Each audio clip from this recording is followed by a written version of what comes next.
All right, the recording has started. Today I want to give a lecture here, the first 45 minutes, on the history of the modern political theology movement.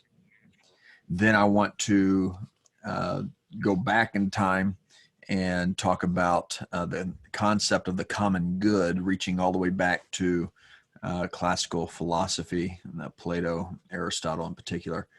And then move up a little bit and possibly, if we have time, talk a little bit about Jerome and a little bit of his political theology. And then in the extra half hour, which I plan to spend each week, I plan to spend that reflecting on your posts in Piazza and what you submit.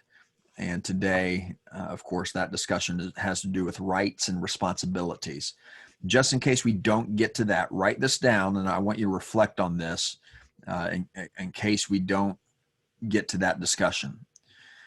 And the question, first of all, is what is a right? Let me throw this out to you for reflection, and I welcome you to post either in Piazza or to respond during our time of discussion later. But let me give you this definition of a right. A right is a natural entitlement. A natural entitlement. Now, there are a lot of ways to flesh that out, and hopefully we'll get to that in a moment. As I said, I want to bring up my PowerPoint that I have for this lecture, and I will share that here in just a second. Let me get to, okay, share my PowerPoint here. All right. Give me a thumbs up if you would, if you can hear me and see the PowerPoint. All right, very good. So now I'll minimize you. That way on the recording, you can see the full slide. This is Historical Theology 632, History or Historical Theology of Church and State.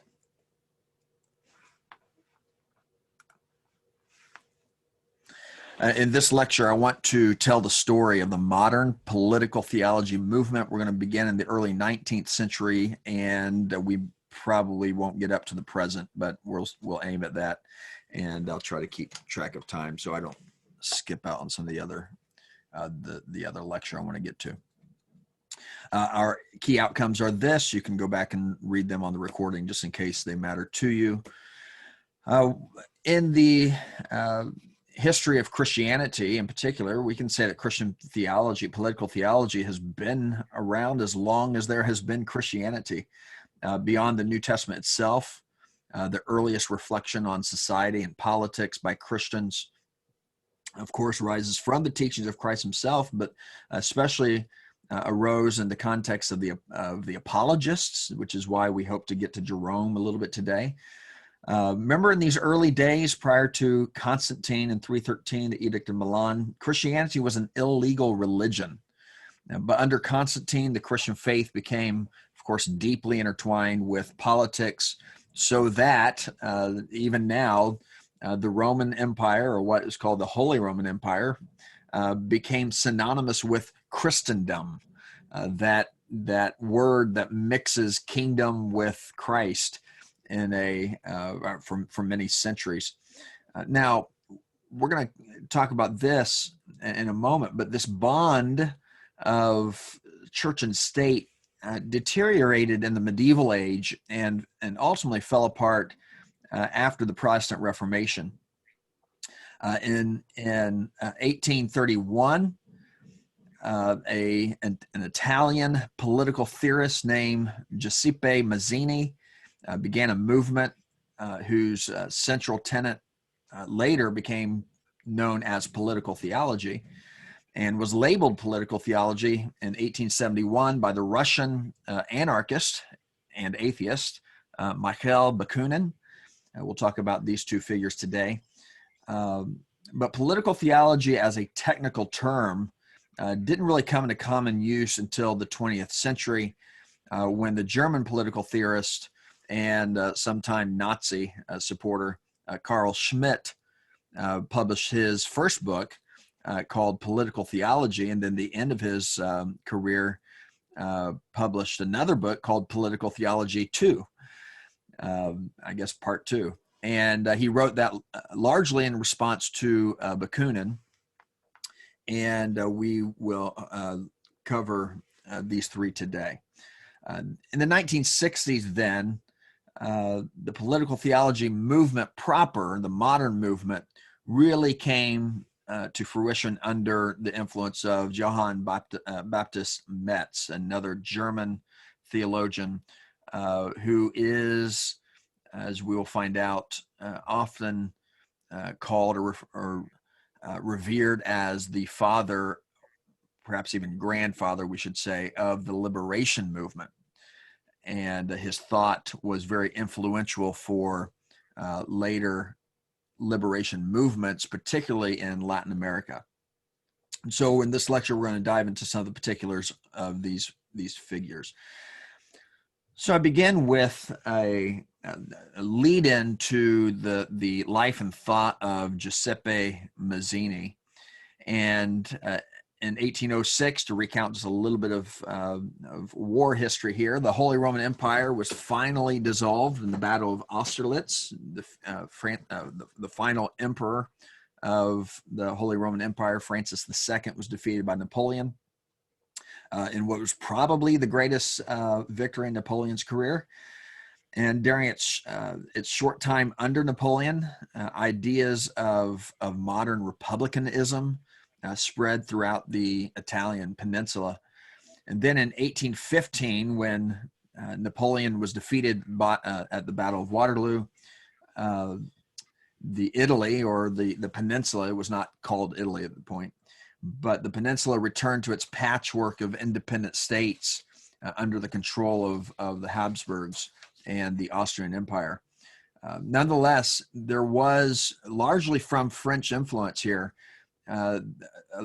a strong sense of independence and desire for a national identity. And so there arose not less than 3 grassroots efforts to unify the Italian independent states into a single republic. And one of those leaders was Giuseppe Mazzini. He led a movement that was called the Young Italy political movement, which he founded in 1831. The slogan of the movement was one free, independent Republican nation. Now, as a side note, let me go back to this picture of Giuseppe.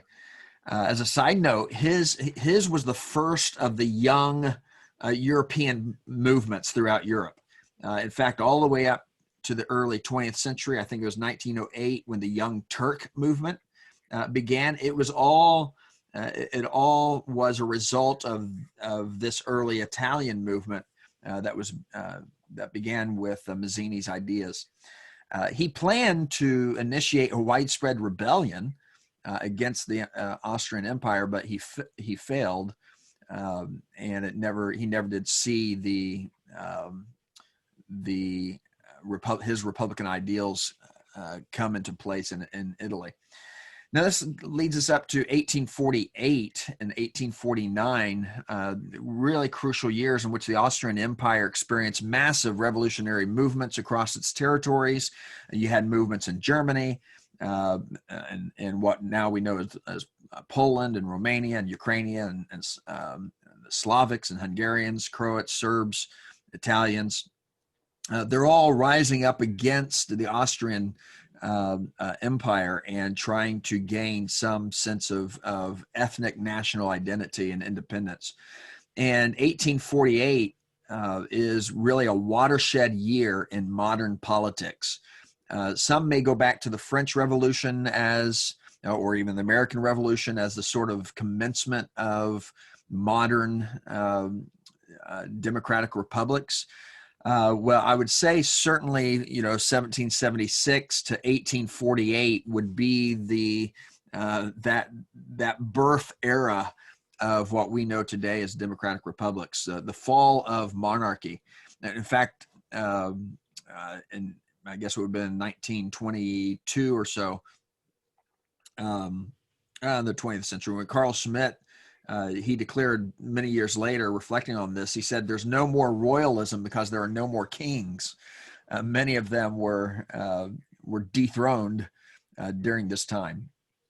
Among these revolutions was the one that Mazzini led in Europe, although it only produced a weak and short-lived republic, with Mazzini himself being one of the three executives. Following so there was not yet an Italian flag in 1848. That came a few years later.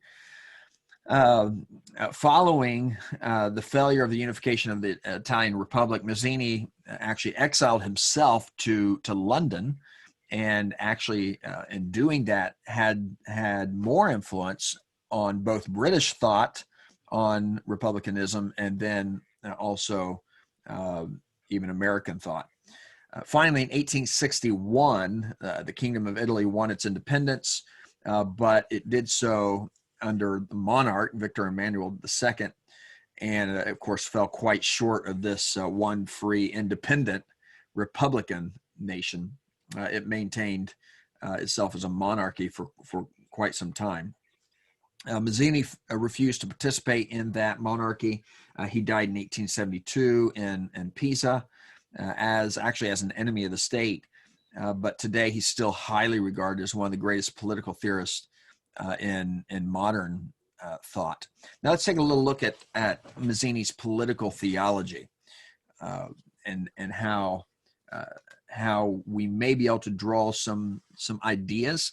And by the way, let me just pause here to say that as we look at different events and personalities and philosophies today and throughout this class, I want to encourage you to be looking to draw out principles that you can maybe even just literally put into a sort of bullet point list of political principles that will begin to shape your own political theology.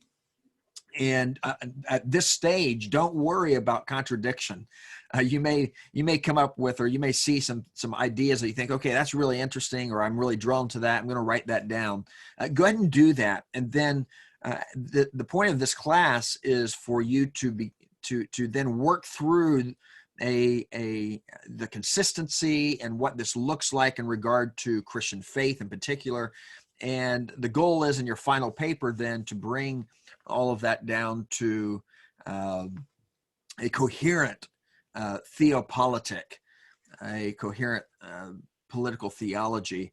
And so you'll sort through some things, and much of the time you'll be drawn to something, and then you'll see something else, or you'll think something else. You'll think, okay, well, maybe I don't agree with that now as I've thought through this. So you may see something here in Mazzini. I'm going to give you a lot of quotes from him. Mazzini's political theology can be briefly summarized actually by one of his frequent sayings, God and people. He did identify as a Catholic Christian. He advocated what he called humanitarian Catholicism, which could be construed as a sort of socialism, and yet he actually denied that label. The Young Italians were a religious political party. I think that's important to understand, and will come into play when Bakunin critiques Mazzini. It was the first of its kind, and the beginning of a new kind of European politics, sort of a precursor to Abraham Kuyper's anti-revolutionary party in the Netherlands in 1879. But for Mazzini, politics and patriotism are deeply religious ideas. The structures of government for Mazzini reflect structures that God has revealed are most fitting for human relations, particularly respect for individual freedom, care for the social needs of your neighbors, and so on. But he parted from Roman Catholicism, from the church, because he defied the sort of authority that was inherent in both the papacy and in monarchy. He did not like that sort of Western way of governance. He would have been more Eastern, therefore, in his sort of representational government. Here are some quotes from Mazzini's writings. Obviously, you've seen the one that's on the screen. He said in his book, The Manifesto, or actually it's a small essay, The Manifesto of Young Italy, which he wrote in 1831. He said, great revolutions are the work of principles rather than bayonets. But he goes on to say on the same page that bayonets are truly powerful only when they assert or maintain a right. Now, we're going to see this word right come up frequently, particularly in regard to this idea that Mazzini is addressing, that is the use of force or coercion, or later we'll say the use of violent resistance. When is it appropriate to do that, and for what? So here he says when a person needs to assert or maintain a right, by that does he mean a natural entitlement? I think he means something like that. He says that in this case, then force, coercion is, in his view, permissible. And yet, notice again that principle, the work of principles, is primary. He says in the same piece, in the progress of revolutions, every error committed serves as a step toward truth.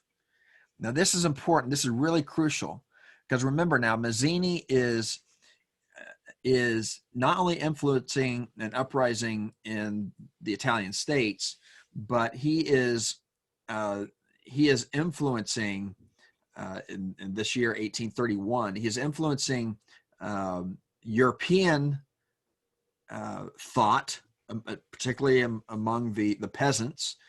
And he is still having, even though America has had their revolution, he is still influencing grassroots thinking in America as well. So when he exiled himself to London, his ideas were widely disseminated. And so notice here, when you put an allowance for the use of violence or force, and you couple that with an attitude or a principle that says, don't worry about your errors as long as the end itself is true. You can imagine that all sorts of atrocities might be committed in the name of aiming at truth. So we want to be careful in thinking through what our own thinking and practice is. In another writing on the superiority of representative government, he says the first law of every revolution is to know exactly what you want to achieve. Notice his focus here is on the end.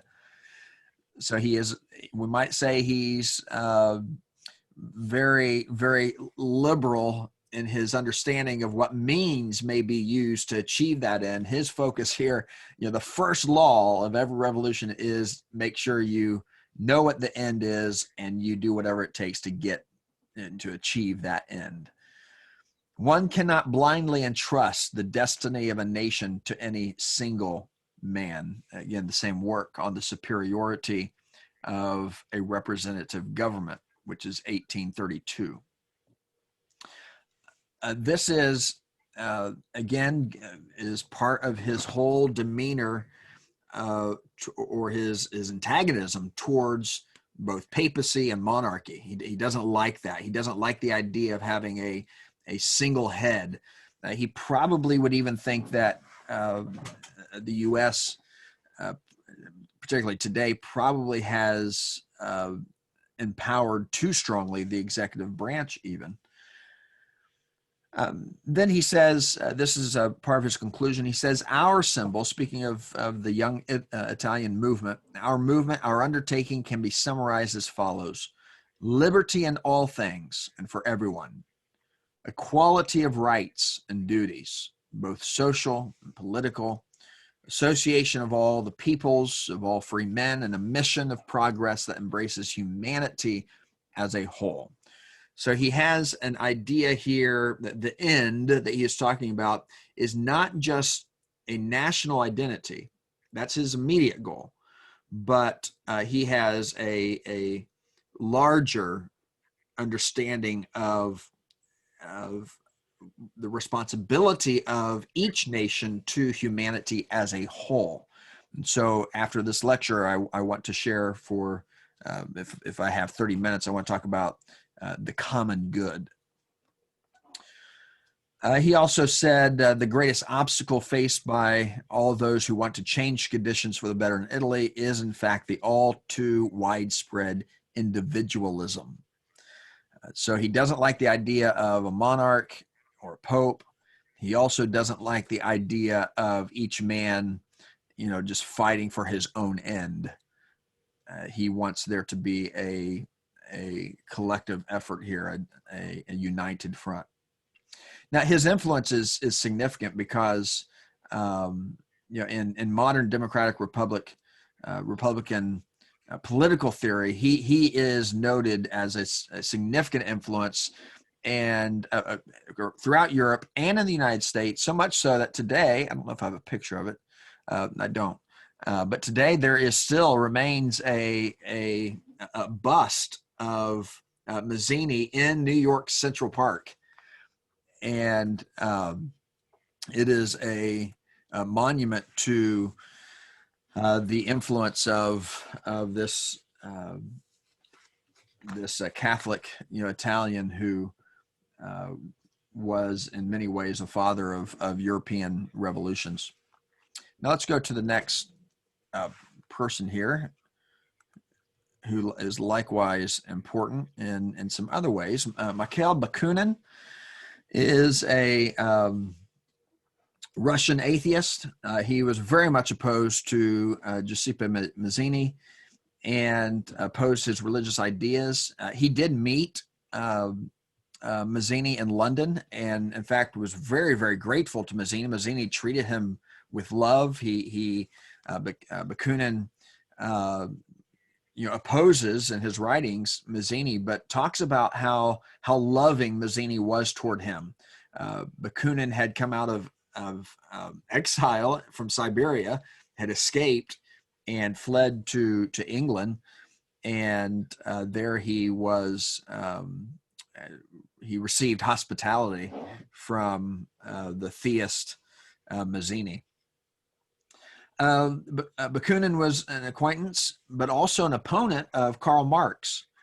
He was an antagonist of the concept of political theology, and he, in fact, is the first one in modern history to use the phrase political theology.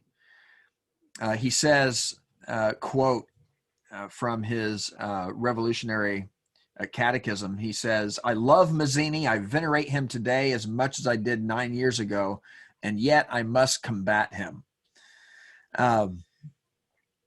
He agrees with Mazzini on one point, and that is that religion, as it is practiced, or I should say, as civil government is practiced in this age in Europe, that religion is the kind of the ground, the framework in which civil religion or civil government operates. But that's a bad thing for Bakunin. That's a great thing for Mazzini.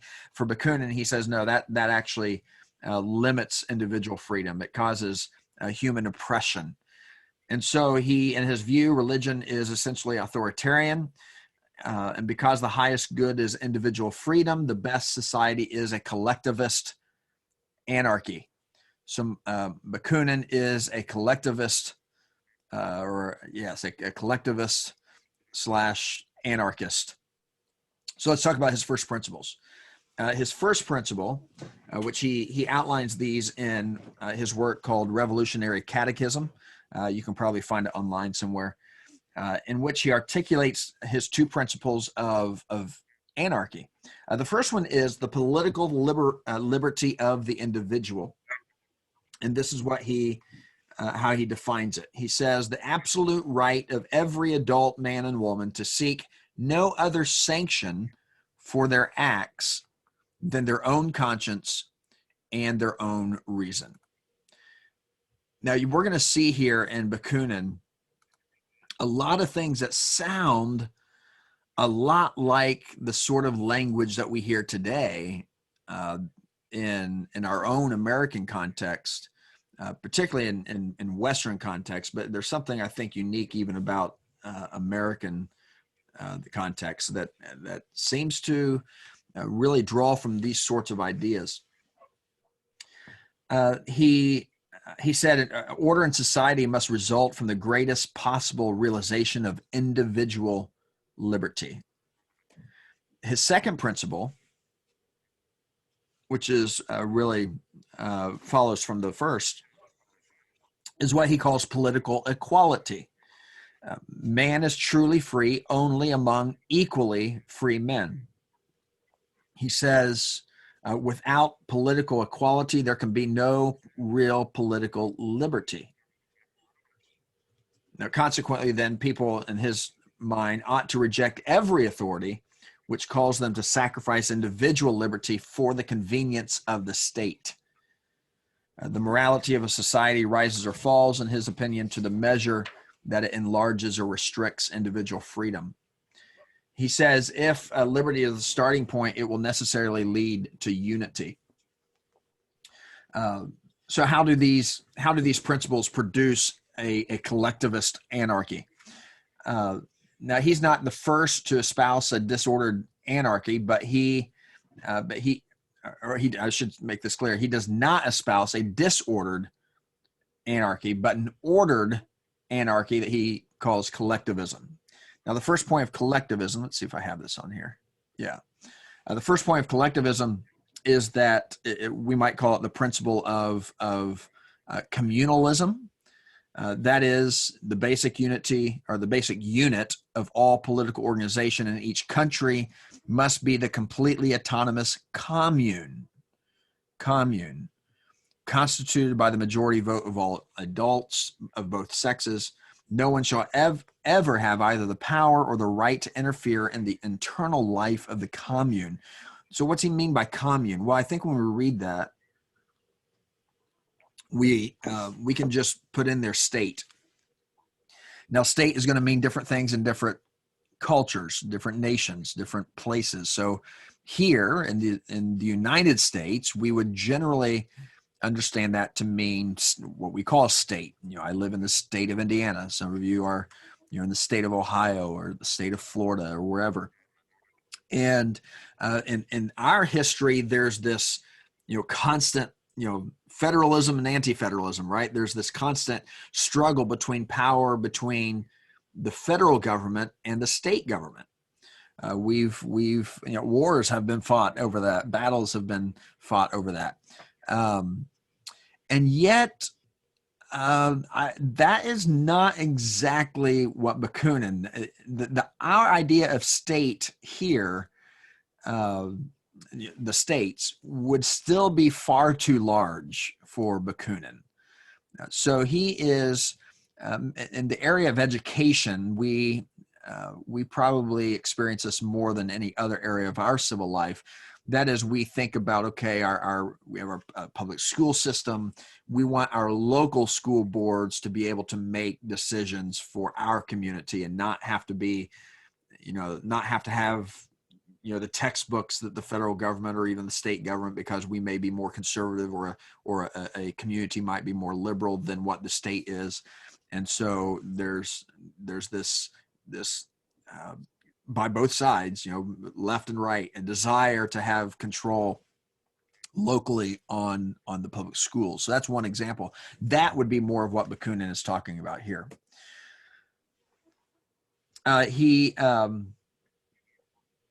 He says here that he does call, and on this he does call for a federal government, but one that's limited in power and it only consists of state representatives. There's no president, no monarch, no pope.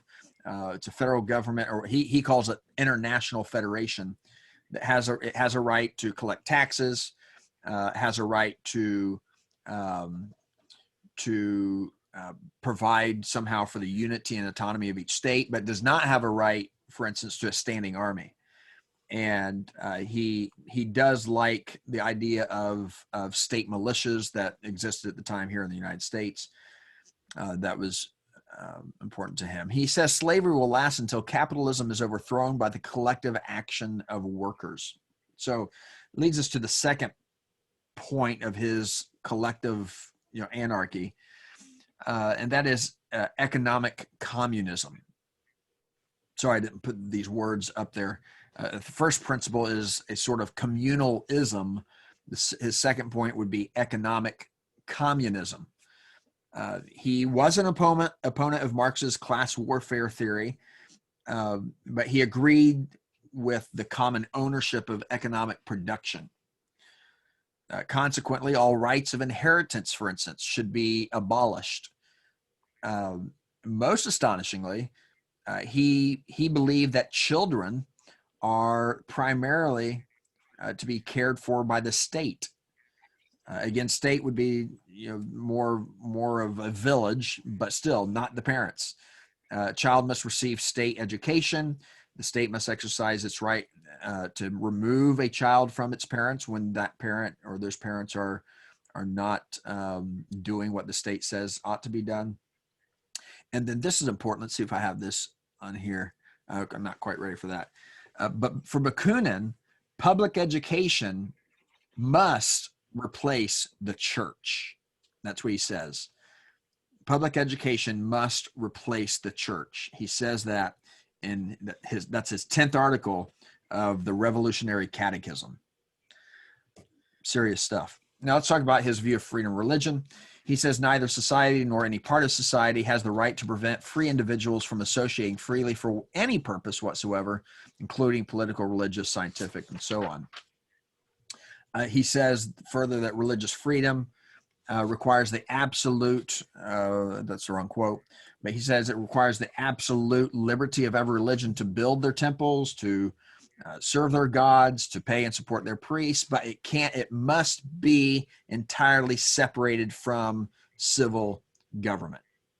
Religion should have nothing to do with government. So there's a strong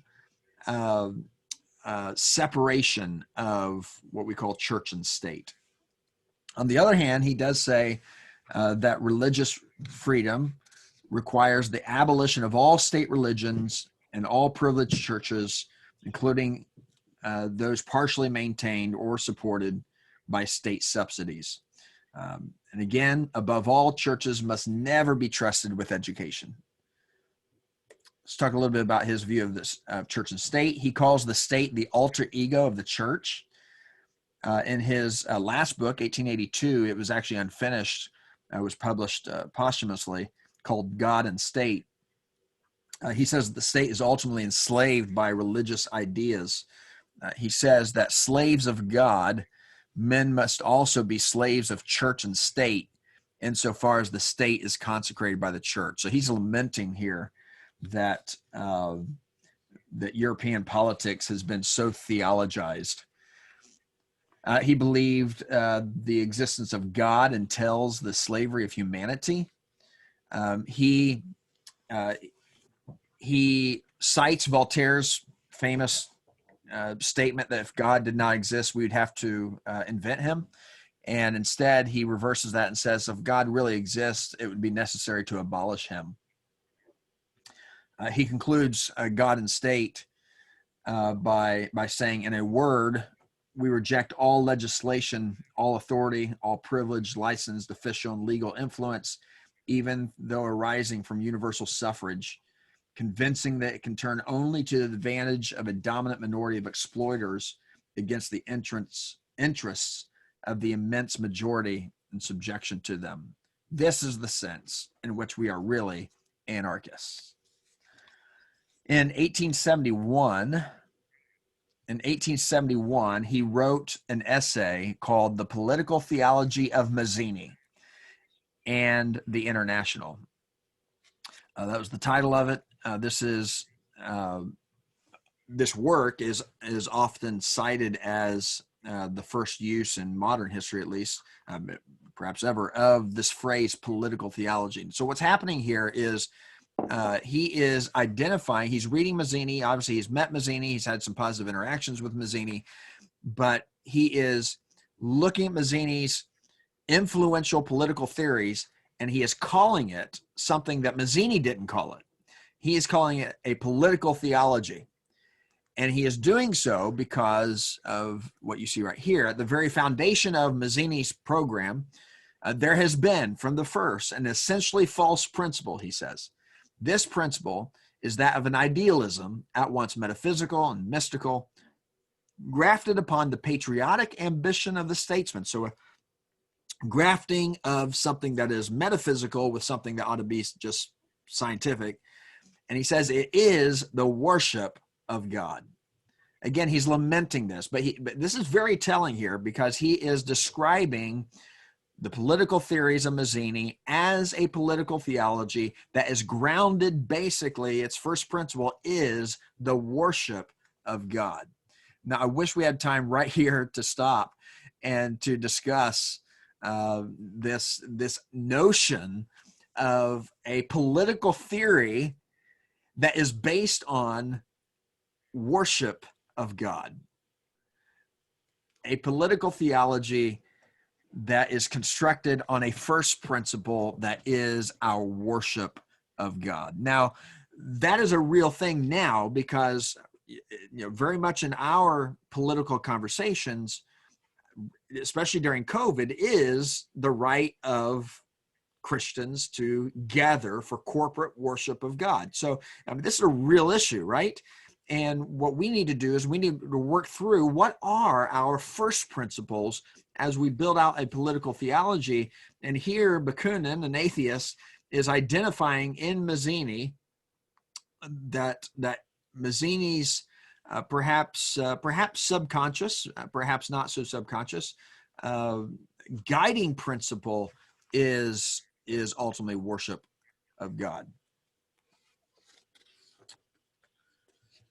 He goes on and in describing Mazzini, he says, without God, no coordination in the physical world, and he's describing Mazzini's. This is not Bakunin's. He's not affirming this. He is describing Mazzini. Without God, no coordination in the physical world, no moral law in human society. And without moral law, there's no duty, no right, no sacrifice, no love, no humanity, no country, no Rome, no Italy. Wow, just look at that list for a moment. In Mazzini's view, if you don't have God, there's no coordination in the physical world, no order, right? There's no moral law, no moral order in human society. And if you don't have God and you don't have moral order, then people have no duties. That's responsibilities. We have no responsibility given to us. We have no rights given to us. There's no need to sacrifice, no need to love our neighbor. There's no need for humanity. And if there's no need for that, then there's no need for a nation. There's no need for Rome. There's no need for, in his case, an uprising, a revolution for a united Italy. For if Italy exists as a nation, as a united nation, it is only because she has a providential and worldly, get this language, mission to fulfill. And she could have been charged with this mission only by God. This is all language that continues to shape our own understanding of our own nation. I think it's interesting for us to see this in a different era, referring to a different nation, to Italy. So there are a lot of things going on here. The second portion here that I want us to notice here, how Bakunin reads Mazzini in such a way as to conclude that Mazzini's political theology views the existence of Italy as a fulfillment of a mission that only comes from God. So what does a nation, what does that assumption, what's that do to a person's understanding of what it means to be a part of a nation? Or how does that idea shape our idea of nationalism? So we'll get into nationalism throughout the course, but here we'll get into it because what we have here is kind of the groundwork for modern nationalism. That is a sense of solidarity based on national identity that's grounded on unique divine mission to that nation. So Americans aren't the only ones who have ever thought that we have a unique mission given to us by God. That is certainly not a unique American idea. Let's see. All right. I'm not sure why that one came back up again. All right. But here is back to Bakunin as far as what his own thoughts were. First of all, he had a repudiation of God. The absolute, he uses Hegel's term for God, is an equivocal term invented by the metaphysicians who endeavor to establish an impossible golden moan between reason and religious faith, between scientific truth and theological fictions, between the real world and the God phantom. So he's really not difficult to read as far as understanding what he says. He says what he believes, and it's pretty clear. He wants to get rid of God. He thinks God is the very belief in the existence of God is what causes human oppression, removes human freedom, and causes all of the havoc that the world has experienced.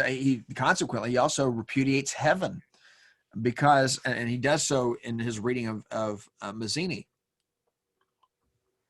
Because of his reading Mazzini, he who serves this God must sacrifice everything to him, even his country. He who loves God cannot really love anything else in the world. He must detest the world, and if urged by an invincible need of the heart, he wishes to love it, it still must be only for the glory of God in order to transform the world into a stepping stone to the divine glory. So here's an example of something that we can take actually as Christians from Bakunin, an atheist who is trying to objectively describe what he sees as a Christian political theology. And, we can look back at this, for instance, and say, yeah, he's probably right, that those of us who serve God must sacrifice everything to him, even his country, and so forth. So it's a really interesting perspective to be reading these sorts of things. Not very often do atheists who are also anarchists take upon themselves to describe someone else's political theology. In the case of Mazzini, because Mazzini never wrote a political theology. Bakunin is drawing from his different writings and pulling it together. He then ultimately repudiates authority. We can see that our liberty can triumph only on the ruins of all authority. And then I didn't put this on here, but he repudiates then any notion, as was mentioned earlier in his quote, notion of morality based on anything but the agreement of human society. So not divine law, not natural law, none of that. Morality is simply the agreement of a commune, who each commune can set their own standards for morality. And he goes at length in his catechism. He goes at length in describing, for instance, marriage and how there should be no marriage laws whatsoever. It should be a free-for-all. Children, the raising of children. I mean, he goes into detail. All right, Carl Schmitt. Well, I want to, it's 10:49. I'll tell you what, let me stop here and we'll return to Carl Schmitt next week. All right. And because I want to pause here, I want to ask you, what have you heard so far that you can begin to draw out, and then I want to talk about the common good. All right, so let me open this up for just about maybe 5 minutes. If you have questions or if you have comments, feel free to make those.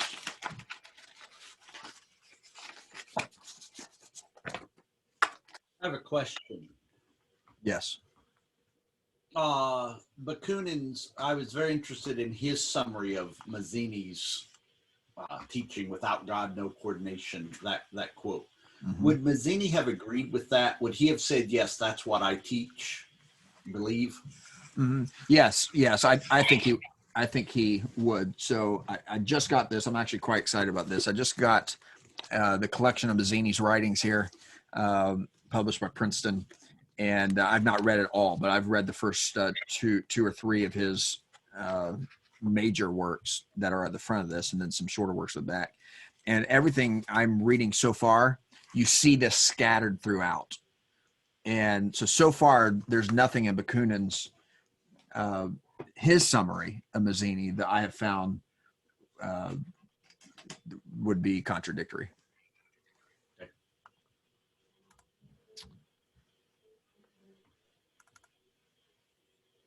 I'm interested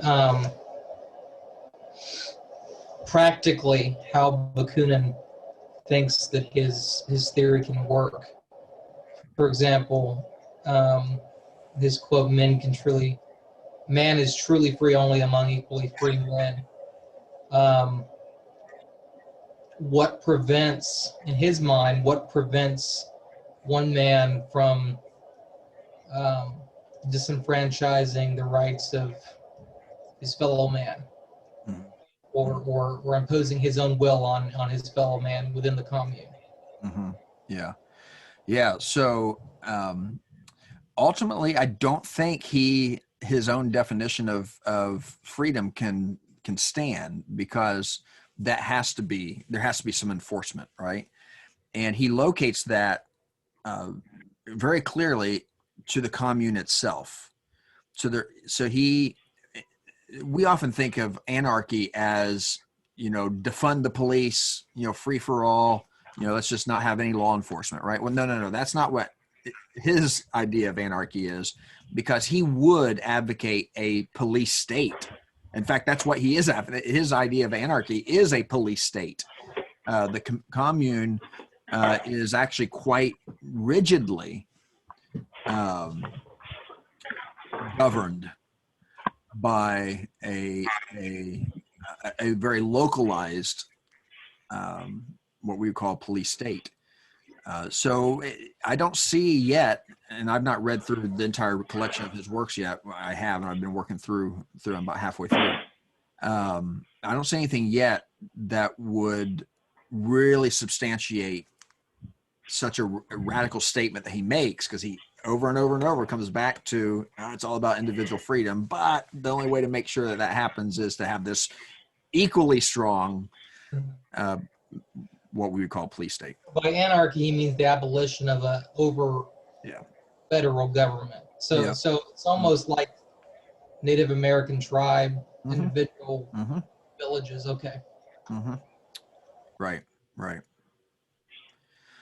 Okay. In his quote, slavery will last until capitalism is overthrown by the collective action of the workers.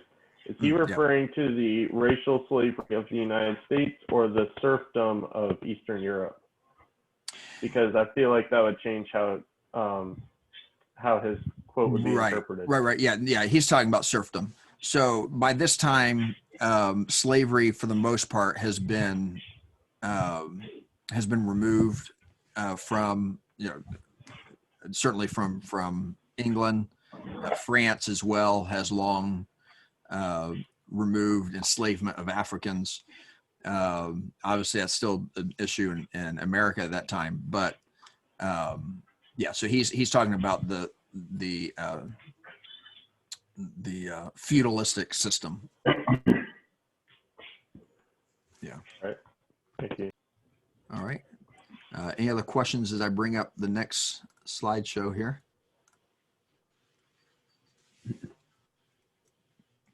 Comments? All right.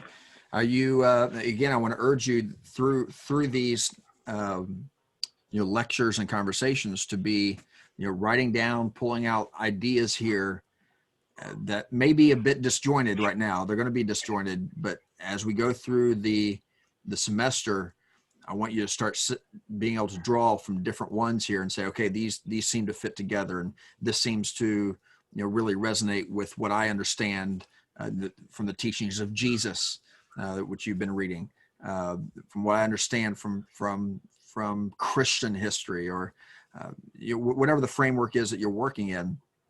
I want you to be drawing out some things. I'm just going to call them principles. I want you to be drawing out principles that are going to shape then that final essay you write to try to bring things together. All right.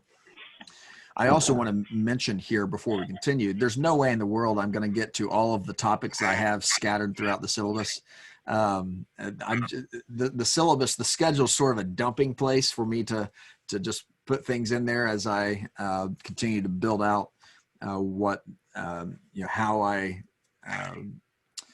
put the lectures in order here.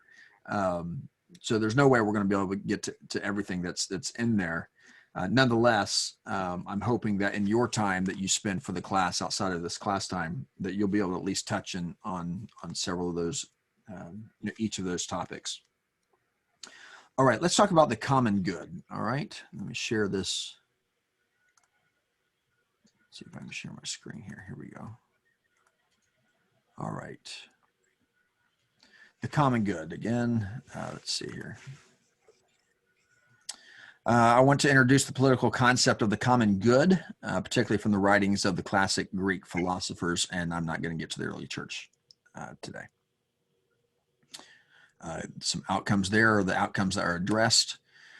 Let's talk a little bit about Plato. Let me ask you this question. What makes a person happy? Some might say, and have said in the past, what makes a person happy is doing what they want to do. That would certainly be a sort of, Bakunin type answer, perhaps. But if so, society is nothing more than a dangerous balance of competing desires. But there's a Christian answer to the question. There is a Christian answer. Jesus gives it various places, but one would be John 15:11, where he said, "These things I've spoken to you, that my joy may be in you, and that your joy may be full." And in saying that, I think he that's part of a consistent teaching that happiness or joy is ultimately a gift from God. And for sure, at least as early as the writings of Moses, these themes of common good and happiness and justice have been intertwined. And we find in both biblical literature and in classic literature this incessant quest for a good life, for happiness. You read the Psalms, for instance. It is a collection used in worship, but note how major the theme is for the good life, the blessed life. This idea of the pursuit of good or the pursuit of happiness, of course, is enshrined in the American Declaration of Independence. The rich young man came to Jesus and said, "What must I do to inherit eternal life?" Which is essentially a question of what do I have to do to be eternally happy? So this is a deeply theological question and has been treated as such by the church, of course, but also was treated as such by the Greek philosophers. And we'll look at that now, beginning with Plato. As in the Bible, the topics of the common good, happiness, and justice are likewise intertwined in Plato's his work, particularly the Republic. And in this, he says that all men desire good, and he identifies unequivocally common good as the purpose of government. He says here in the Republic, this is book 4. If you have not read the Republic and you want to, I would recommend you just read book 4, that you start with that.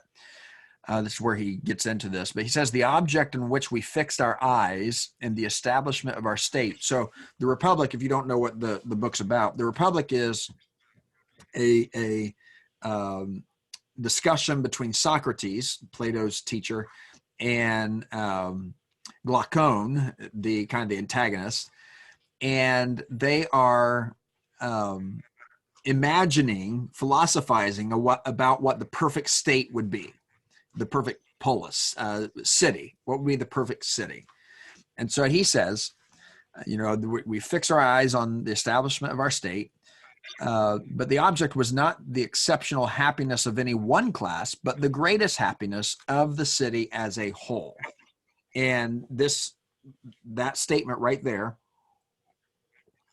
is one of the most noted statements from the Greek philosophers on what the purpose of government is. It is the greatest happiness of the whole. Here and elsewhere, Plato states the purpose of government in a positive sense. It is to provide for the common good of all of its citizens. Again, it's a little bit challenging to us because we have so many layers of government all the way up to the national government, federal government. Plato doesn't have that. So when he's talking about government, he's talking about something that's actually quite localized. So the unique science of government, then, according to Fourth Book of Republic, is to improve the city as a whole. So we could say, okay, political science, according to Plato, is improving the city as a whole, or serving the public or common good. That is what the science of government or politics is. But he also states it negatively. He says that the government's responsibility is to protect the ability of each individual citizen to pursue happiness themselves. And so, I think I have this quote, yes. As the entire city develops and is ordered well, each class is to be left to the share of happiness that its nature comports. Now, what he means, he goes to some length at this, but what he means is if you have a tent maker, which in this culture, if your father was a tent maker, you're probably going to be a tent maker and so on. But, a tent maker who is clearly a gifted tent maker is only going to be happy making tents and having the resources that he needs to do that. The farmer or the philosopher, or he also says the guardians of the polis, so government officials, that each person is gifted with to serve or to live within a certain realm of the polis, and that each person's only happy when they're doing what they were created to do, basically what they were designed to do according to their gifts and strengths. He says guardians of the laws and of the city, who are not what they pretend to be but only seem, destroy utterly. I would have you note the entire state, and on the other hand, they alone are decisive of its good government and happiness. So this is a statement of the purpose of government in a negative sense. The government's responsibility is to protect the ability of each individual citizen to pursue happiness themselves. So here he's saying that the guardians of our liberties ought to be those who are least likely to harm the commonwealth. I think I don't have that on here. So negatively, those in government, the guardians of the laws, he says, should be those who do the least harm to the commonwealth, or the least to prevent each person from fulfilling their place within the state or within civil society. So he does go on, I don't have this on the PowerPoint, but he does go on to talk about some positive actions by the government. Number one is to provide for common education, what we might call public education today. And interestingly, he says that children first should be taught music because, quote, it is impossible that they should grow up to be men of serious temper and lawful spirit.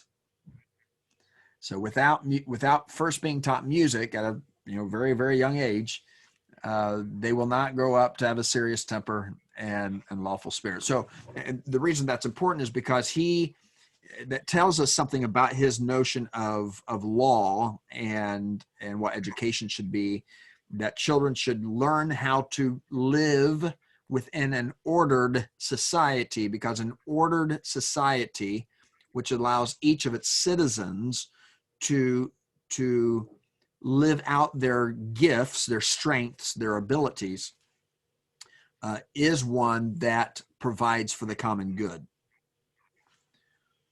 So here are some example of principles that we can draw out. The state has positive and negative responsibilities. We've seen a little bit about what Plato thinks those are. You see that here. What would you say as you reflect, say, for instance, we'll get to Romans 13. There's a positive and there's a negative way to read that passage, for instance, the responsibility of the state. What would you say are the positive or negative responsibilities? Do you agree that there are positive and negative? What would those be? Positively, for Plato, the state's role is to protect and provide for the individual pursuit of happiness. Negatively, it's to do the least harm.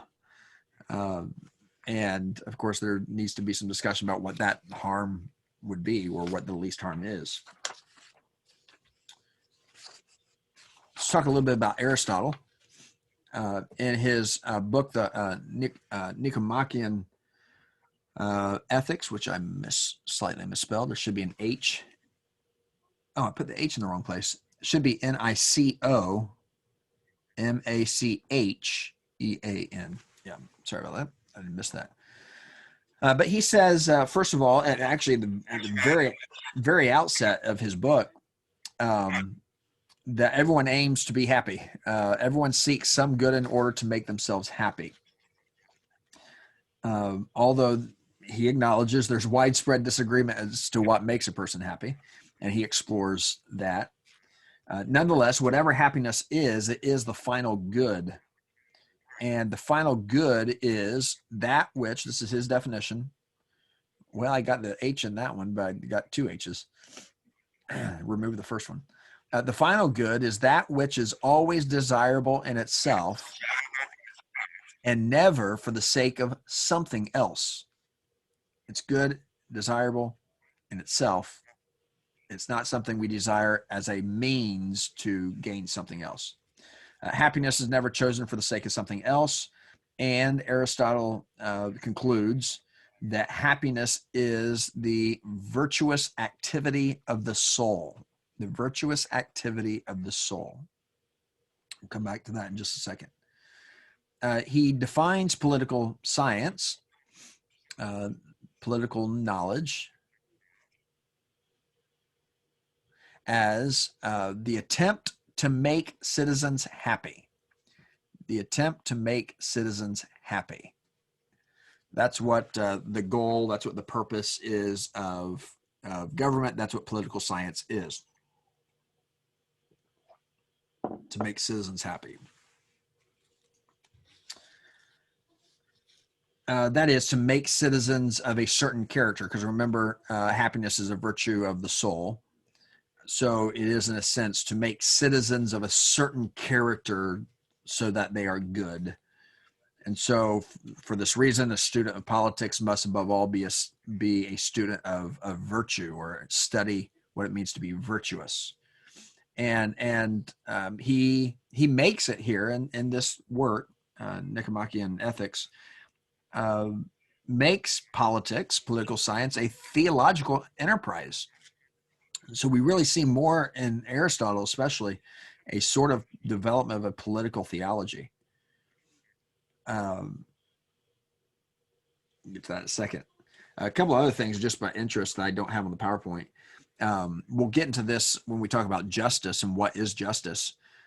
Let me go back here to another, where was that quote here? Well, it would be, yeah, it's in Aristotle.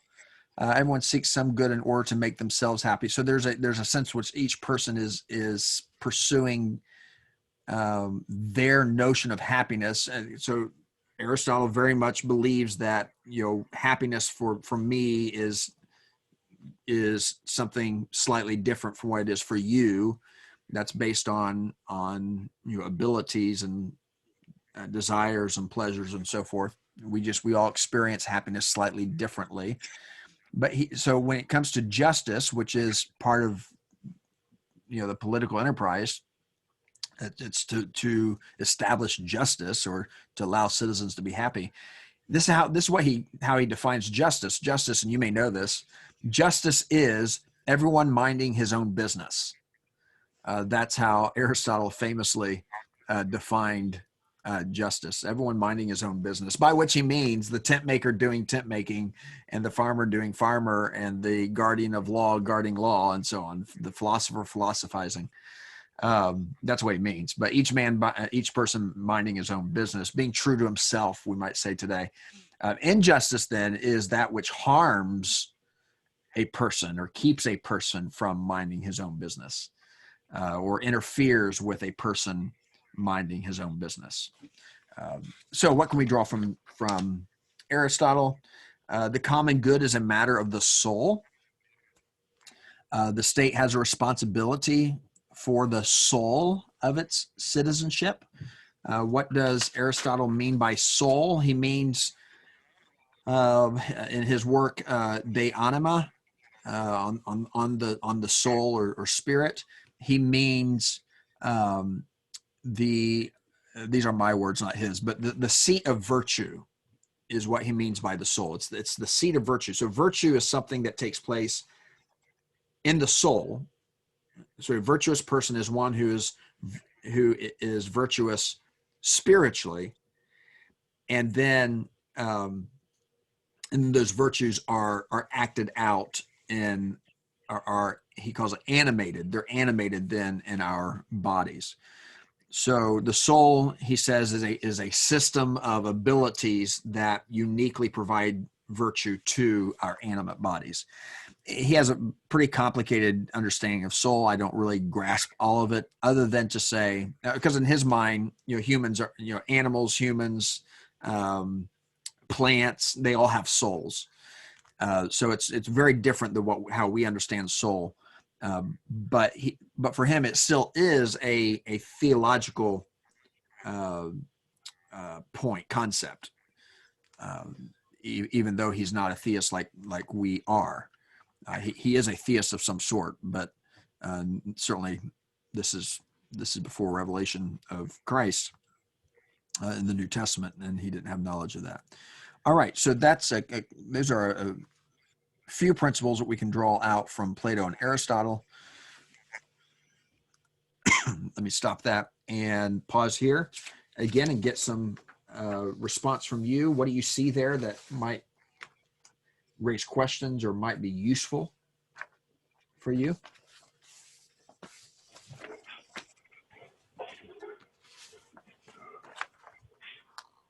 So you said, was it Aristotle or Plato, where you said that the justice is when you do not interfere with an individual basically minding his own business, or basically doing what he believes that God has given him the ability to do in freedom?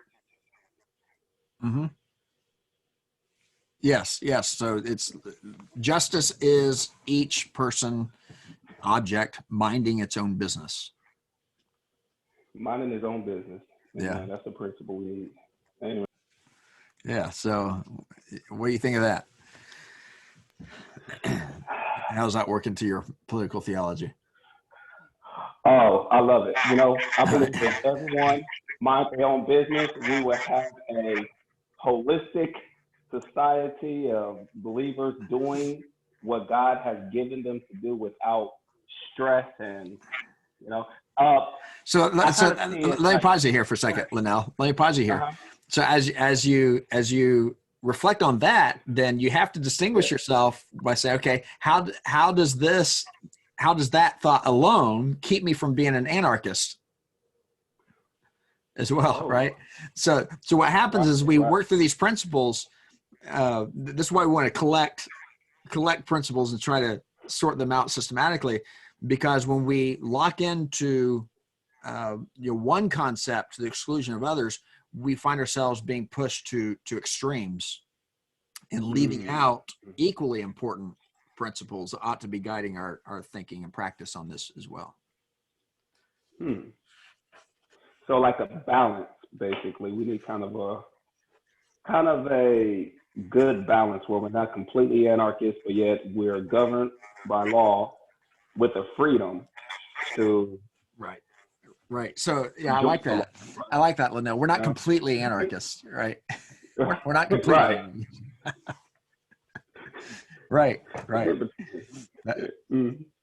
Good. Any other thoughts real quick before we have, I think I have time to talk a little bit about Jerome here. But we'll take about 10 minutes to do that, and then we'll wrap up. And then anyone that wants to stay at 11:30, you're welcome to go. You're not obligated to stay for the last half hour.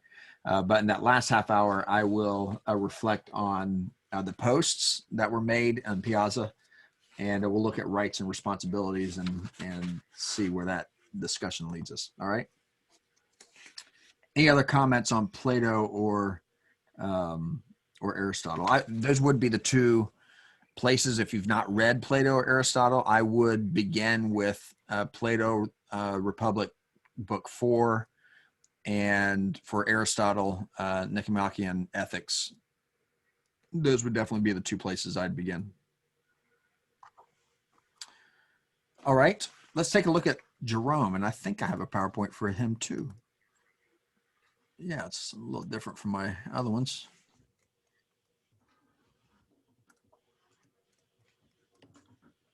I'll pull it up here and share it with you. Again, I just have some, some quotes here. So Jerome, he wrote, I think I shared this with you, this letter to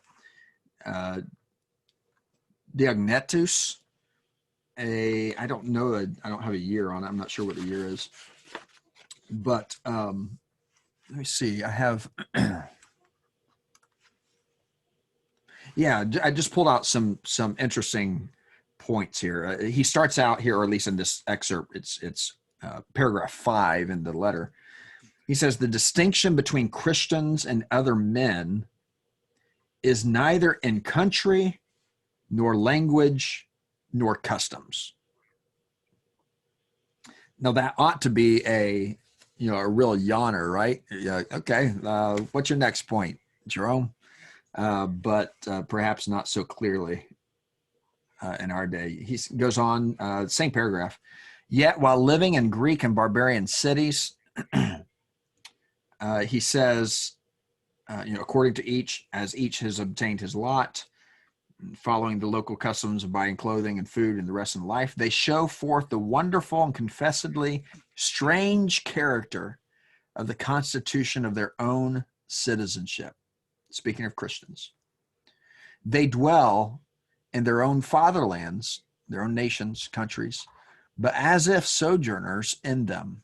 They share all things as citizens, at the same time suffer all things as strangers. They obey the appointed laws, and they surpass the laws in their own lives. They love all men and are persecuted by all men. And I've left a lot out, so that's just bits and pieces from the first, paragraph 5, and he goes on through this, and he has this clear dualistic idea of Christian citizenship that Christ shared in John 17:6. They are praying for his disciples. We as his disciples, we're in the world, but just like he is not of the world, we are not of the world. And you certainly get that sense of tension and call it a dualistic concept of what it means to be a Christian citizen. And he goes on, he says, to put it shortly, what the soul is to the body, that the Christians are in the world. Then he concludes this little piece with speaking of Christ, who will come as judge, which those of you who took ecclesiology with me last semester will recall. One of the important lines in the creeds is the end of that second section. For instance, in the Nicene Creed, he will come again. Christ will come again to do what? He will come again to judge the living and the dead. And in that Christian confession, there is an inherent criticism of human government. That Christ will come, we believe, we affirm right alongside the resurrection, the person of the Holy Spirit, the quality of Father, Son, and Holy Spirit. We affirm right in all of that. We affirm that Christ will come to judge humanity. Implication being that whatever human judgment exists now, it falls woefully short of the kind of judgment that ought to happen and will happen. So there is in Christian faith and confession an inherent, and I use critical in the sense of prophetic, I guess, but there's an inherent criticism of earthly human kingdoms. And we must never forget that. So those were just a few things. Did anyone else read Jerome? Anyone else mark anything in that one? Did you read that? Okay. Anything stand out? Did you notice that dualist? Oh yeah, I guess I put this on here too. Let me minimize that so you can see it. So for instance, right out of the gate, he makes this point: Christian solidarity, as Christians, is greater than ethnic, racial, national, and cultural identity. Christians live in a dualistic political culture. And again, I think we can say, those are some principles that ought to guide our thinking of a theopolitical ethic. Where is our solidarity? How do we practice that? How do we, not just how we feel it, but how do we live that? How do we speak that solidarity as Christians? And I think what's important for us now, we have been entrusted by God for this age, for these days in which we're here. What's important for us is to do what a book that I keep close to me, Harry Blemeyer's. Again, if you've not read it, you should. The Christian Mind, and he challenges us to think Christianly. That Christians are called to think Christianly, not secularly, not worldly, but that every area of our life we can think Christianly, and we must interact Christianly. Showing a Christian solidarity means being charitable, and as 1 Corinthians 13, towards someone who may see things slightly different than we do. All right, I will stop sharing that, and we will take a minute here. Do you have any other comments or questions so far before we conclude this portion? And then I've made some highlights in some of your comments.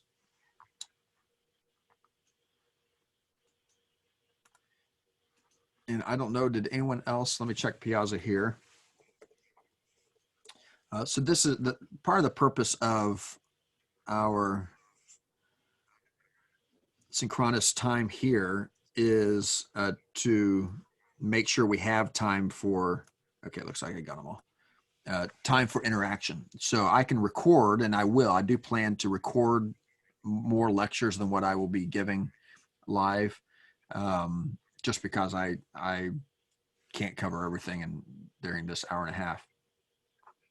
but I want to make sure that we keep time for any sort of interaction that you want to have.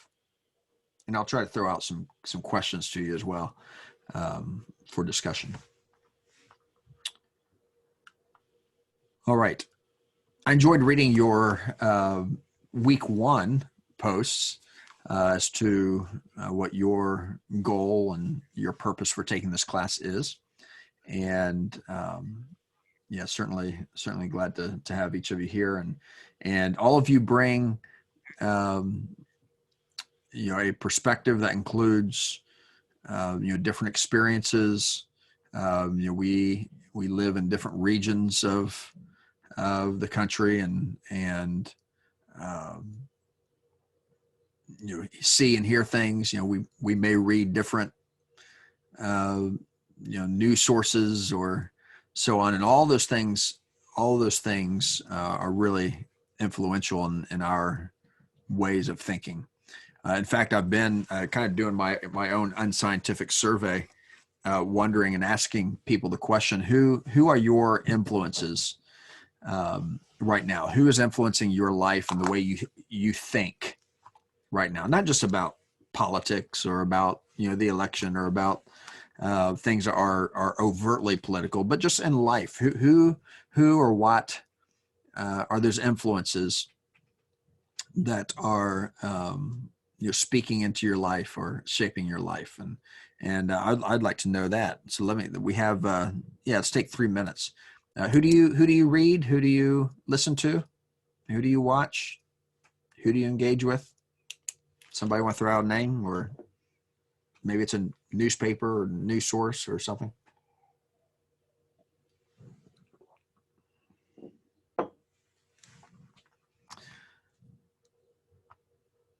Person who's intrigued me is Peterson, the Canadian. Jordan Peterson. Mm-hmm. Jordan Peterson. Yeah. Mm-hmm. Mm-hmm. Okay. Yep. That's apart from the church world, but yeah. Right. Yeah, I think it's important for us to engage as Christians with a very broad spectrum of people and people who do not speak as Christians, but still speak to issues that we would speak to as Christians. All right, who else? Let's just go across my screen. Josh, who's someone that you listen to? I've also read Peterson. I have to admit that I've sort of forcibly kept myself ignorant of the whole political side of anything. So I don't have many sources. So I guess my dad, a little bit of Phil Vischer's Holy Post, and maybe some of David French's stuff I've heard recently. Okay. All right. Let's go down. Alex.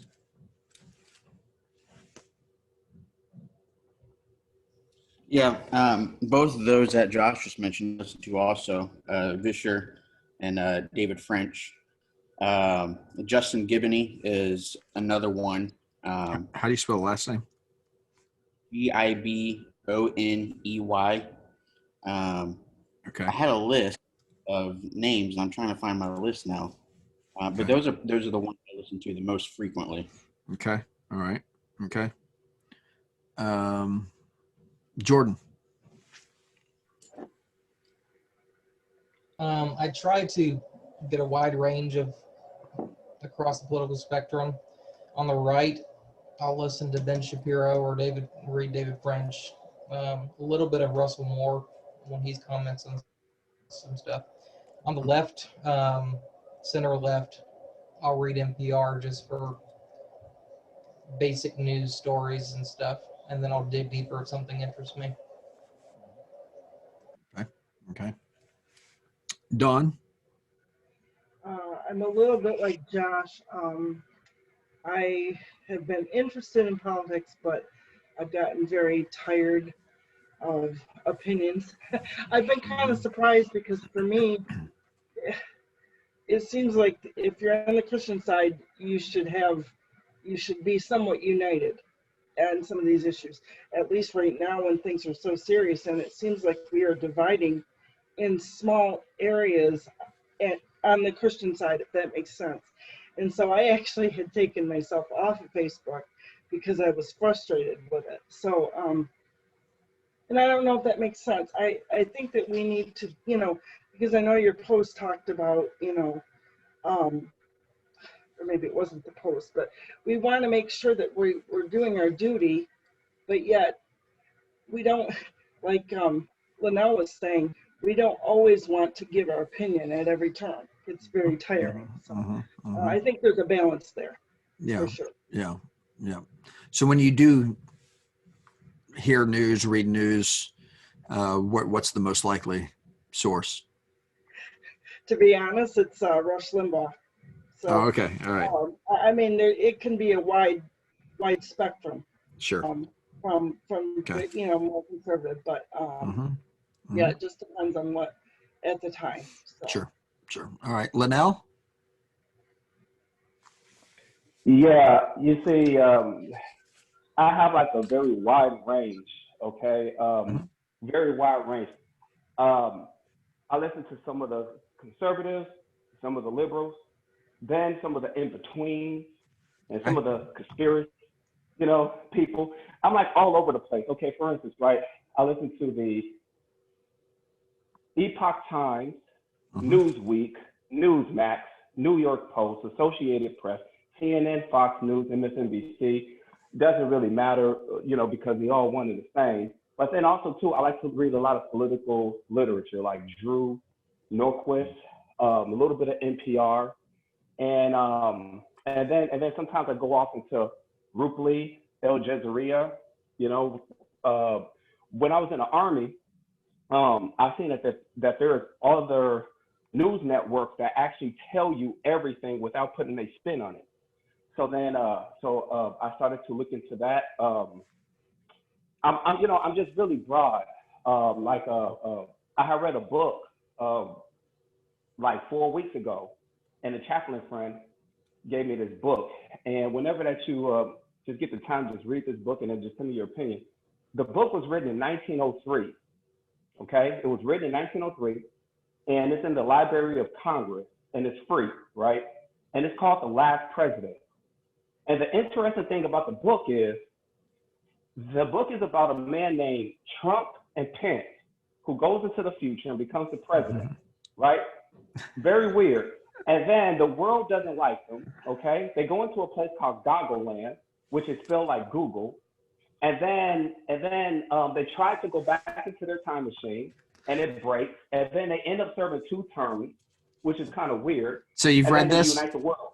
Okay. All right. The Last President. And then the same author made another book, and this book was in 1911, and it's called The Adventures of Baron Trump. So, I'm into that weird things, and of course the Bible, the Word of God. Yeah. But I just into the variety.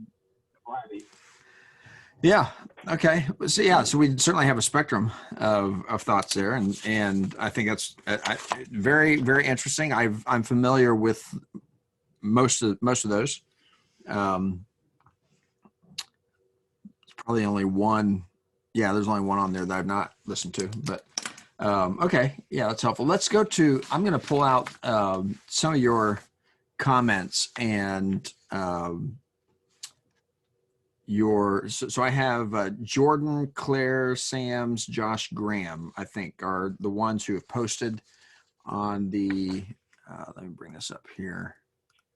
So your week 2 post, which is due, it was due at the beginning of class. So if you haven't done it, make sure you go on there and do it. And then you need to respond to all the other posters. How should Christians... What's that? I'm sorry, but do you see mine on there that I have posted? Did you post? I don't know if you got it. I don't think I saw it. I'll go on and look though. I didn't see it. I don't think. Okay. No, I don't have yours on here. I printed them out, but okay. So again, How should Christians think about defending our rights as citizens? Does the Bible support this? What is the difference between rights and responsibilities? So, highlight a few things here. One of the things that I think you consistently addressed, all of you, is the idea of where rights come from. Where do rights come from? And of course, that depends on how you define right. So, for instance, Jordan, you pointed out here that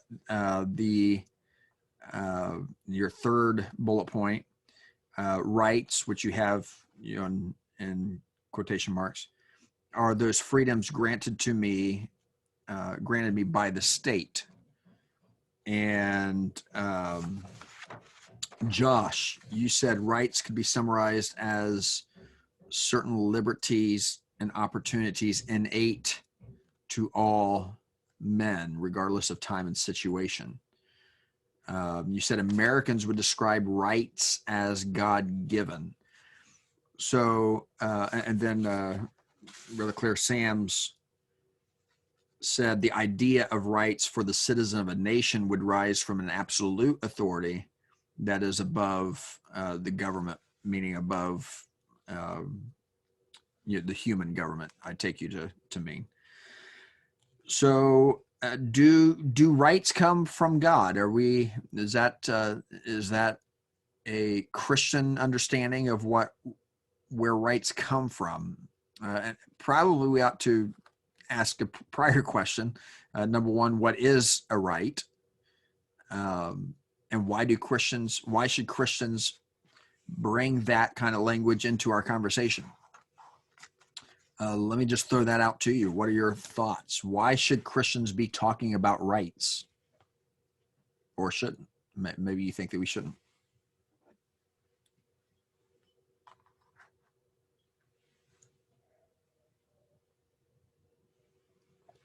I always assume silence means there's deep thought, deep, profound thoughts just there, and you're just formulating your. So I'm going to go ahead, Brother Sams. Good. Well, I'm gonna say what I'm going to say, and then I need to go. But sure. I think if rights rise from the government, then they can easily be taken from by the government. So my thought is rights have to rise from authority that is, like I mentioned, is higher than or above the human government under which I serve. I'm hesitant to talk about rights because, as a believer, it's my conviction that we surrender some of that to Christ. But along with that, the government does provide us some privileges as citizens, and so I think we ought to exercise those certainly. But I think the bigger definition is what is a right and where does it come from? That's a huge area of discussion. Right. So so the question, why should Christians be concerned or unconcerned with rights? And so I see you said, and others as well, that the answer to that would be because God has given us some rights, right? Don, what were you going to say? Also that if we're not careful, we lose those rights. I've seen just in the last 2 to 3 years, it seems like things have progressed so far. So let me stop you there for a second. You said we can lose those rights. So let's think about that in terms of where the rights come from. If rights, and whatever that means, whatever those are, if they come from God, is that consistent with something that we can lose? Maybe it is, but maybe it's not. Right. Well, I'm thinking like, let's say if our country really goes, off the rails and we're not, let's say even from a COVID perspective, we're not allowed to meet for corporate worship. we could still maybe meet in private. We don't lose that right from God, but we lose it through our state right, if that makes sense. Mm-hmm, mm-hmm. Yeah. So right to worship would certainly be, something that we could say is, probably a natural entitlement. But is that something that the government or somebody else can really take from us? Well, as far as in Michigan, I know with the COVID thing, a few months ago, we had police cars in the driveways of our churches so Mm-hmm. that they were there so that no one was going to church. And so things got pretty serious here in Michigan. It's let up some now, but it's still very difficult. And So, yeah. So I think those circumstances bring up an important distinction between what is a right and what is a freedom.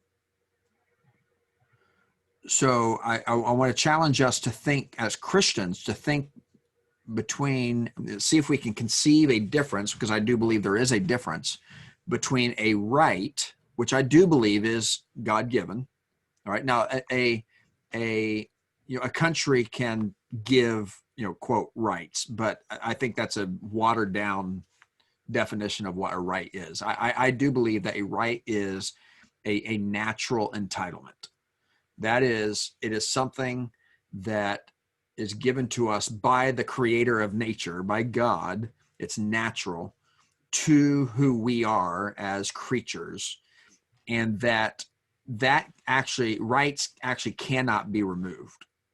Nobody has the power to take away a right. It's not possible. I would argue right now, I would argue that it's not logically possible for that to happen. so Freedoms on the other hand is something different. That is the free exercise of say worship. Okay. So the government can't tell me I can't worship. I mean, they can tell me that, but they can't keep me from worshiping any more than they kept Paul and Silas from worshiping, right? Because worship is not something that lies within the ability of government to take away.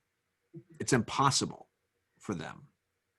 Can they put limitations? Can they limit freedom? Certainly.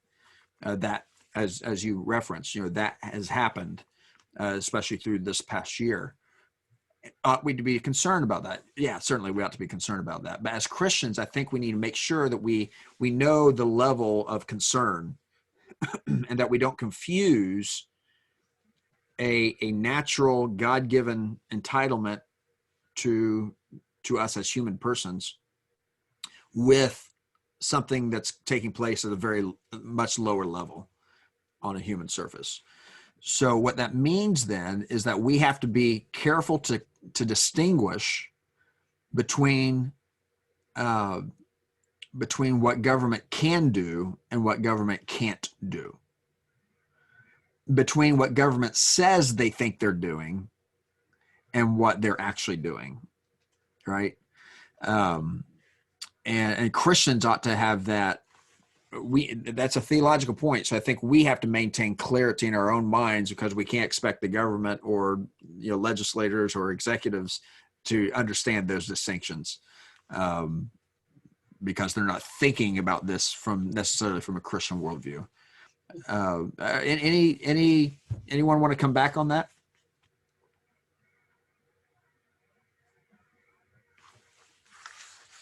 What do you think of the idea that rights are possibly something that can't be taken away?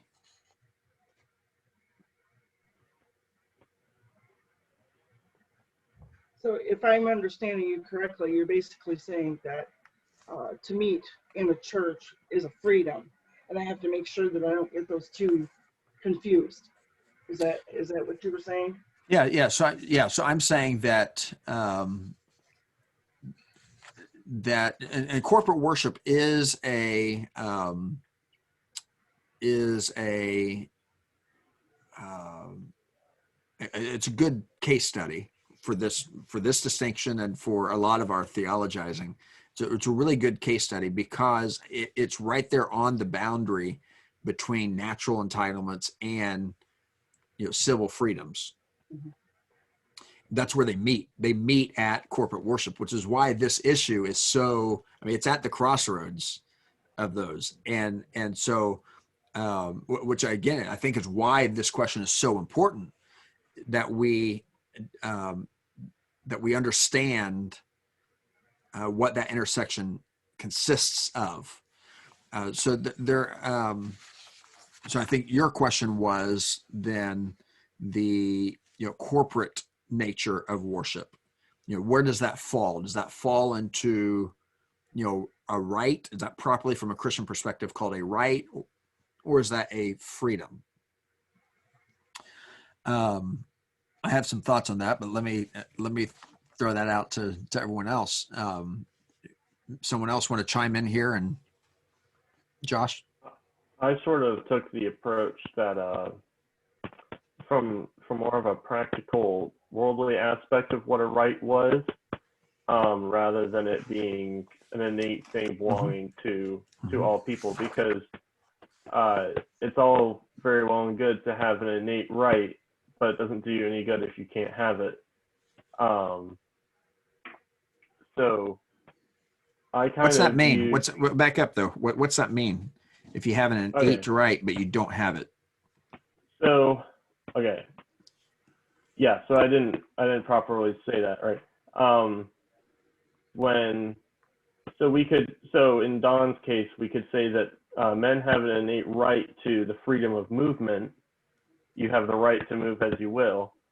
But someone who is incarcerated has had that right taken away from them. So that's why I summarized in my definition of rights that inevitably the one who monitors the rights of the whole is the one with either the most power or has been given that power by the whole. So we're talking about rights and responsibilities, right? Yeah. So I think of the famous quote by John Adams. I can't remember exactly how it goes.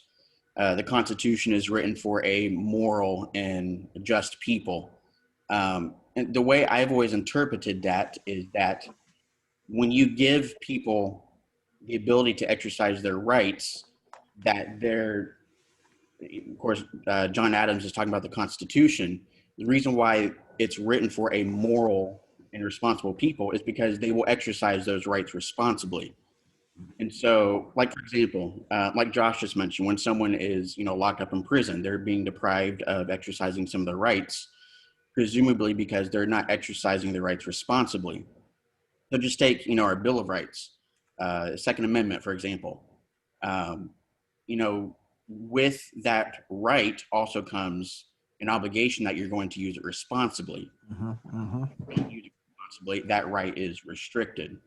And so in my mind, rights always has to be balanced with exercising that right responsibly. Yeah. So freedom, let's talk about, so we're talking about rights, responsibility, and freedoms or liberty. So there are,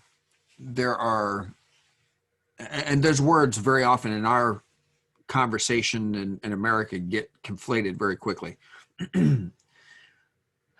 Because they do relate to one another.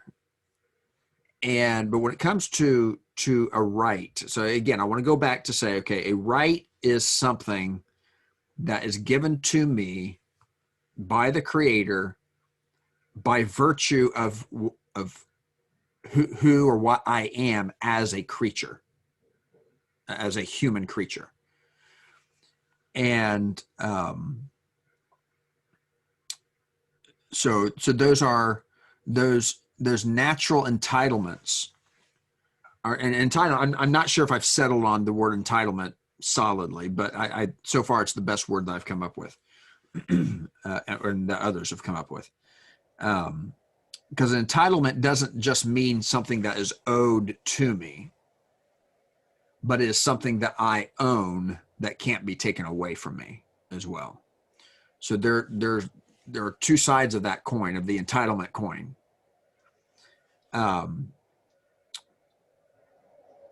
And I think the side of the coin that is ownership. I own these things. That side of the coin has very quickly moves into then my free exercise or my liberty to act on that right. So I have, as a living, breathing human being, I have a natural right to to breathe. I have the right to breathe, but I don't have I'm not entitled to to take breath from you. That's not in my, so that touches on responsibility. It touches on freedom. So there's a whole complex of rights, freedoms, and responsibilities here that work through. And I think as Christians, and I don't have just really neat answers here, but I think as we think through these things and the exercise of them, we need to be very intentional about making some better distinctions than what happens, on a kind of the general level of social media discussions and even mainstream media conversations, because those conversations tend to very quickly conflate things and not make careful distinctions. And we need to, again, we want to think Christianly about these. I do think that the Bible talks about rights. I do. And maybe in a later time I'll prepare a lecture or prepare at least a conversation and look at what the Bible says. What I'm working through right now in my mind as I study is what's the proper, in English, some of the English translations will use the word right. It doesn't appear that much, by the way, but I'm not sure that's the best. I don't know that's the right word to use to describe biblical concept. And maybe it is, maybe it's not. So are you deriving this idea of inherent rights? I'm trying to connect it to what the Bible says.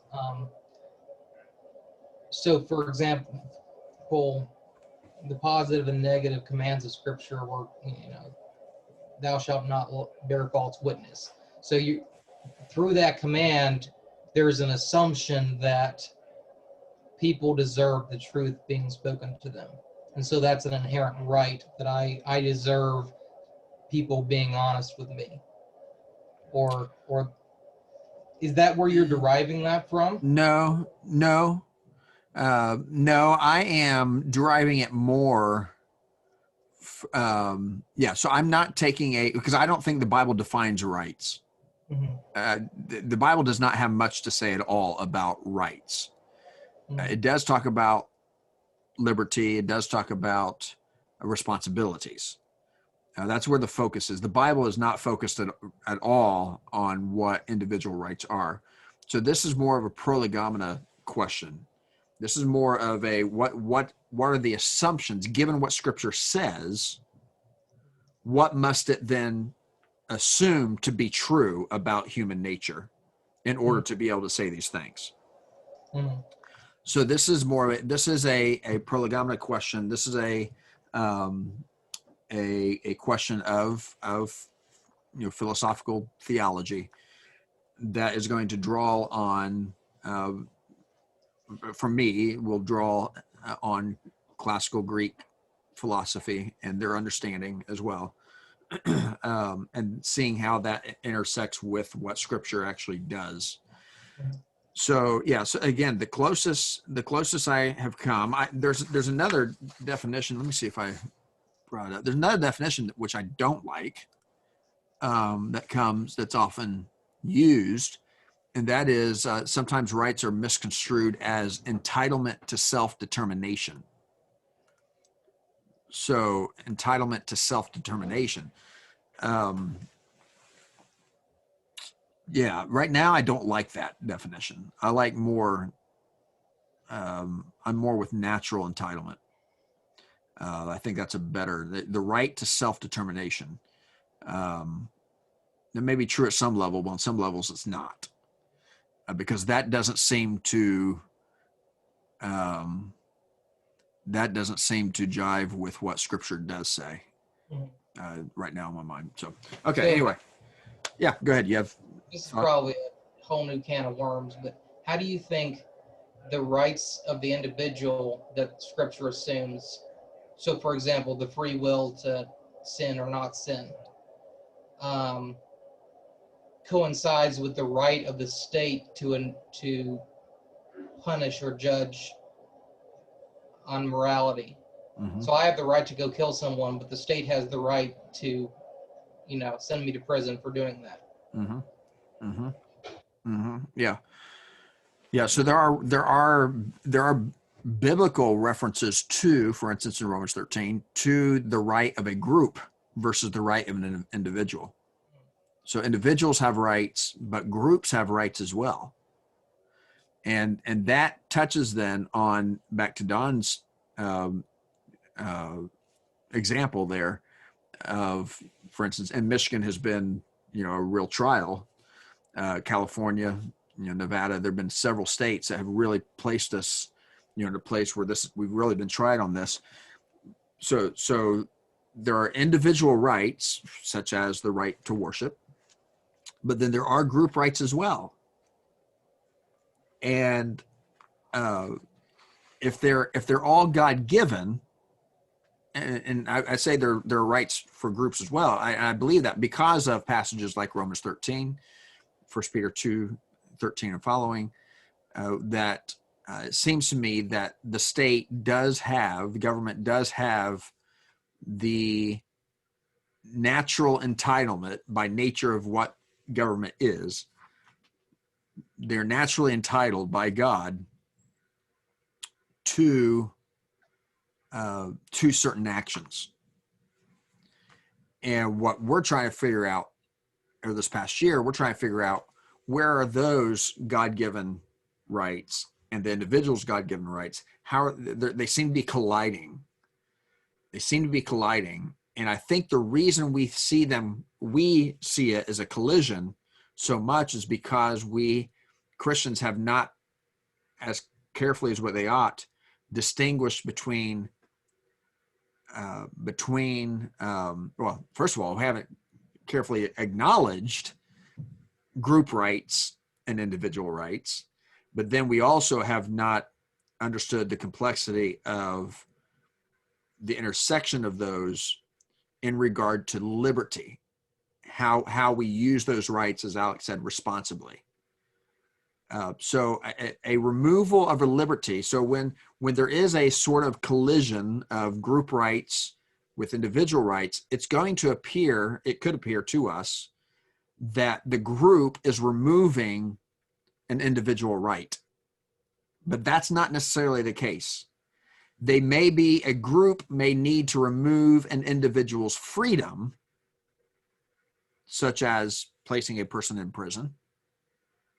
But that does not mean that they can take away the natural entitlements of the person imprisoned.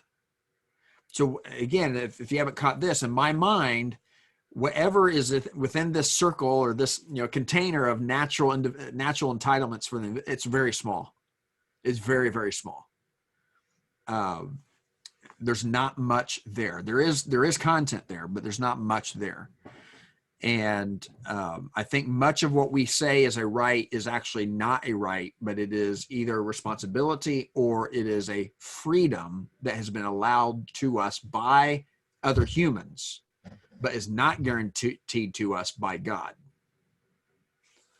And I think that's what gets down to my point here.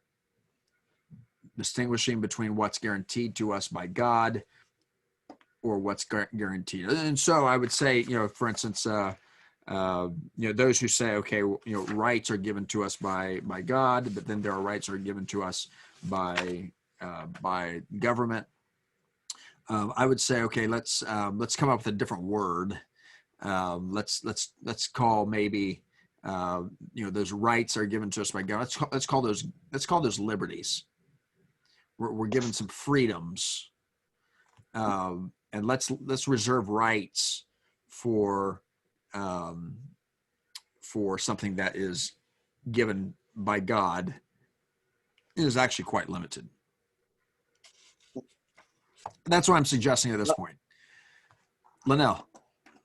Oh, I was just thinking of when Jesus was standing before Pilate, and Pilate said, basically, just paraphrasing, "Do you know that I have the right to put you in jail, or that I have the right to, kill you, right?" And Yeah. Jesus said, "You have no." But you got paid. That's an English translation.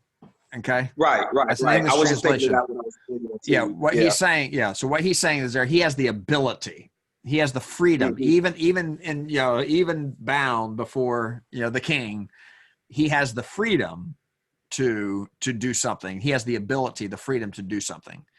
Mhm. Yeah. So I certainly would not call that a right, even if that's what the English translators call it. That's not a very, very sophisticated use of that word, and I would suggest it's probably in our conversation today. The conversation is much more sophisticated than Mhm. that sort of lack of distinction. So, all right. Well, it's noon, and I don't know about you, but I usually try to eat somewhere around noon. But I've enjoyed the conversation. Thank you for being with us. Great to have you, Don and Linnell, back in class. Welcome back, and I look forward to continuing the conversation. All right. We're done today. We will see you, Lord willing, next week. Yeah.